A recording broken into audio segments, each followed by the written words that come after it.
मिल्कीपुर का यहाँ पर समाजवादियों का कुंभ हो रहा है, जो मिलन का कुंभ है। ये एक बार फिर सांप्रदायिक राजनीति को हमेशा के लिए खत्म करने का काम करेगा। एक तरफ भारतीय जनता पार्टी और एनडीए का प्रत्याशी के रूप में श्री चंद्रभान पासवान और दूसरी तरफ समाजवादी पार्टी का परिवारवाद का नमूना, जिनका नाम भूमाफिया के नाम पर भी आता है। ये कितना भी गिड़गिड़ा है आपके सामने, कितना भी बोले, याद रखना इसकी असलियत तो हमेशा सामने आएगी। अरे श्रीमती जी, कुछ तो सस्ता लो, बचत करो। नहीं श्रीमान जी, सब बढ़िया लो, रहने दीजिए। इसमें क्या खास बात है? थोड़े में ज्यादा स्वाद, यही तो है इसकी खास बात। वाह मामा, क्या स्वाद है। अरे मेरे राजा। प्रायोजक हैं cancer healer centre, a new beginning. आखिरकार मिल्कीपुर का चुनावी दंगल तमाम दावे और मुद्दों के साथ उस मोड़ पर आ गया है जहां जीत की चाबी अब जनता के हाथ में है, क्योंकि 5 फरवरी को होने वाले मिल्कीपुर के उपचुनाव में 3 फरवरी को प्रचार प्रसार भी थम गया।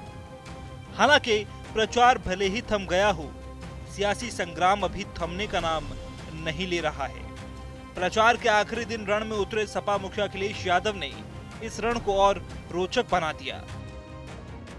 कुंभ जो हो रहा है, जहां पर लोग जगह जगह से, पूरी देश से लोग चल करके आए थे, एक वो कुंभ है और दूसरा मिल्कीपुर का यहाँ पर समाजवादियों का कुंभ हो रहा है।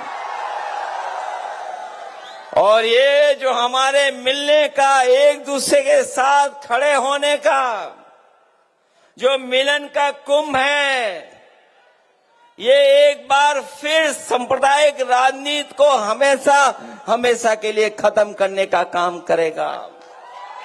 मिल्कीपुर का चुनाव तो है ही है, नहीं चुनौती भी है। ये चुनाव जनता बनाम शासन होने जा रहा है। ये चुनाव मतदाताओं में और प्रशासन के बीच में चुनाव होने जा रहा है।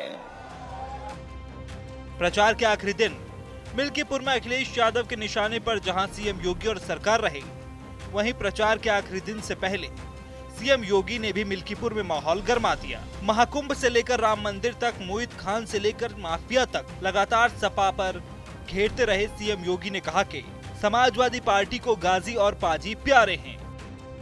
मिल्कीपुर का चुनाव भी आज राष्ट्रवाद बनाम परिवारवाद का चुनाव बन गया है।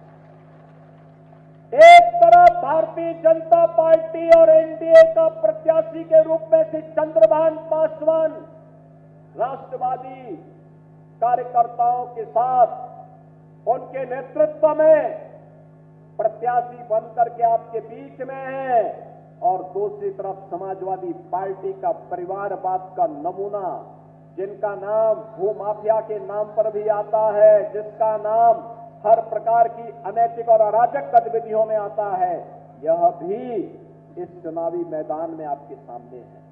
और इसीलिए मैं आपसे कहने के लिए आया हूं, ये कितना भी गिड़गिड़ा है आपके सामने, कितना भी बोले, याद रखना इसकी असलियत तो हमेशा सामने आएगी। याद रखना सब कुछ सुधर सकता है, व्यक्ति की प्रवृत्ति नहीं सुधरती। एक पुरानी कहावत है कि कुत्ते की पूंछ कभी सीधी नहीं होती है।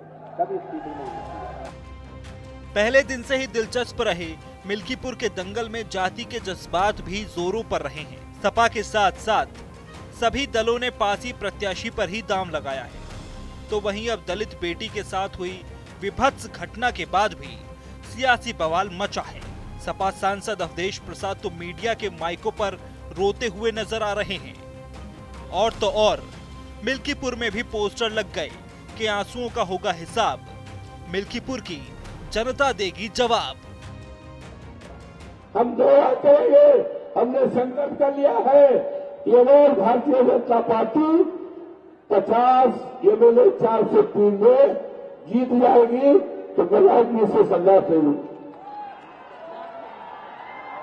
लेकिन इसलिए आपसे प्रार्थना है, ये कोई जज्बाती भाषा नहीं है। आप सबके आभारी रहेंगे जिंदगी भर के लिए।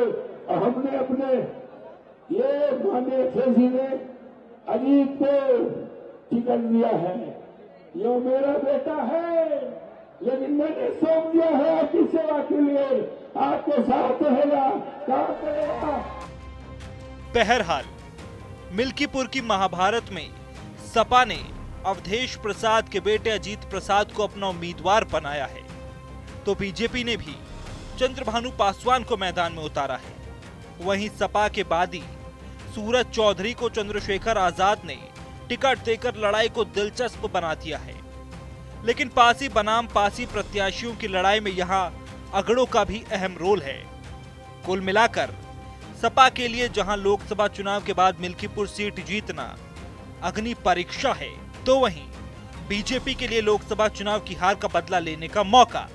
ऐसे में सवाल यही है कि मुहाने पर मिल्कीपुर का उपचुनाव किसका मजबूत दिख रहा है दांव। अरे श्रीमती जी कुछ तो सस्ता लो, बचत करो। नहीं श्रीमान जी, सब बढ़िया लो, रहने दीजिए। इसमें क्या खास बात है? थोड़े में ज्यादा स्वाद, यही तो है इसकी खास बात। वाह मामा, क्या स्वाद है। अरे मेरे राजा। प्रायोजक हैं cancer healer centre, a new beginning.